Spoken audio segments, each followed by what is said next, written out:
প্রথমে উদ্ধার হলো সুমিতা ঘোষকে খুন করতে ব্যবহৃত ইট।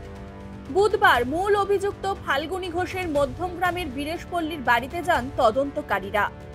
বাড়ির পাশে একটি ফাঁকা জমিতে পেঁপে গাছের নিচ থেকে উদ্ধার হয় ইটটি। সুমিতা ঘোষকে খুন করে তারপর মধ্যমগ্রামের দোলতলা পর্যন্ত নিয়ে যাওয়া হয়েছিল একটি ভ্যানে। সেই ভ্যানেই চাপানো হয় ট্রলি, যে ট্রলিতে রাখা হয়েছিল মৃতদেহ। সেই ভ্যান চালক রাধানাথ হালদারের বয়ানে উঠে এসেছে বিস্ফোরক তথ্য। এক ভদ্রলোক আসলে দিয়েছে, এসে আমাকে বললো তোমাকে ডাকছে, ভ্যান নিয়ে যেতে। আমি গেলাম, গিয়ে দেখি দুইজন ভদ্রলোক দাঁড়িয়ে আছে চুড়িয়ার পরে দাঁড়িয়ে আছে। মানে চলেন, বলছে না বাড়িতে ট্রলি ব্যাগ আছে, আনতে।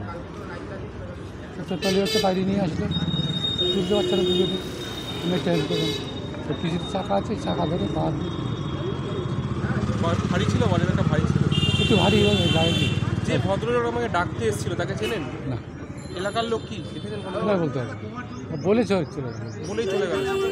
তারপরে আপনি গেলেন বাড়িতে, তাই তো? বাড়িতে যাইনি, ওই পুকুর পাড় বলতে গেছি। তারপরে আপনাকে বাড়ি নিয়ে গেল? তখন আমার বাড়ি নিয়ে তারপরে ট্রলি ব্যাগ বার করলো? ওরাই পারবে ঘরের মধ্যে থেকে বের করলো ট্রলি ব্যাগ। তারপরে কি হলো? আমি তো বাইরে দাঁড়িয়ে। আপনাকে কি ভ্যানে তুলতে বললো, সাহায্য করতে বললো? একটু ধরো, তো বাঁধ দিয়ে আমি ধরে দিলাম। কোনো রক্তের ছাপ দেখেছেন ট্রলি ব্যাগের মধ্যে? কিছু যেরকম ট্রলি ব্যাগ সেরকম। হ্যাঁ, আর ভ্যানের মধ্যে যখন তুলেছিল তখন ওনারা কি ট্রলি ব্যাগের সাথেই বসেছিল ভ্যানের পাশে? হ্যাঁ, একজন যখন চাই চলতো না তখন এইদিকে একজন বসে আর ওই কোনো একজন। তারপরে কি হলো, কোথায় নিয়ে গেলেন? ওই দোলতলা। রাধানাথের ভ্যান ছেড়ে একটি ট্যাক্সিতে উঠেছিলেন আরতি ও ফাল্গুনী।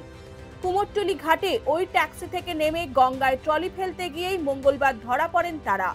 ট্রলি নিয়ে যে ক্যাবে উঠেছিলেন মা ও মেয়ে, সেই ক্যাবের চালক শ্যাম সুন্দর দাসকেও জিজ্ঞাসাবাদ করা হয়। ভারী ট্রলি দেখে ক্যাব চালক জিজ্ঞাসা করেছিলেন কি রয়েছে ভিতরে। উত্তরে যাত্রী দুই মহিলা জানিয়েছিলেন কাঁসা থালা বাসন, কাপড়, জামা আর খাবার রয়েছে। গাড়িতে যাওয়ার পথে আর 5 জন যাত্রীর মতোই কথাবার্তা বলছিলেন আরতি ও ফাল্গুনী। সকালবেলা আমি দোলতলা দাঁড়িয়েছিলাম, ভোরবেলায় এসছে পার্টি, এসে আমাকে বলে যে কুমোরটুলি যাবো। আমি বলেছি যাবো, আমি আমার মতো ভাড়া বলেছি 700 টাকা। তা উনি 700 টাকা দিতে রাজি হয়নি, উনি 500 টাকা বলেছে, আমি 500 টাকায় যাইনি, 600 টাকায় রাজি হয়েছে। তারপরে গেছি, তারপরে ওনাকে গিয়ে নামিয়েছি ওনার জায়গায়, তখন বলেছি দিদি আপনি আমাকে আর 100 টাকা বাড়িয়ে দিন। তা উনি আর 100 টাকা দিয়েছি আমাকে, আমি ভাড়া নিয়েছি, আমি আমার মতন আমার জায়গায় চলে এসেছি দোলতলায়।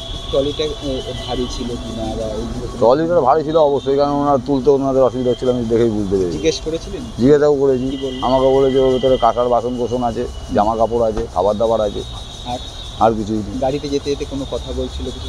ওই সমস্ত আমি কোনো খেয়াল করিনি, যা শুনেছি ওরা আলোচনা করছিল, একটাই কথা শুনেছি যে ডাল রান্না করতে বলবো, আলু ভাজা করতে বলবো, খাওয়া দাওয়া করবো, এইসব। এমনি এই ট্রলি নিয়ে কোথায় যাবে বা কী করবে কিছু? না না, ওই সমস্ত আমি দিই না। বা ট্রলিটা রাখার পর কোথায় যাবে কিছু? না না, ওই সমস্ত আমি আমি ওখানে মাল নামিয়ে দিয়েছি, নামিয়ে দিয়ে আমি আমার মতন চলে এসেছি।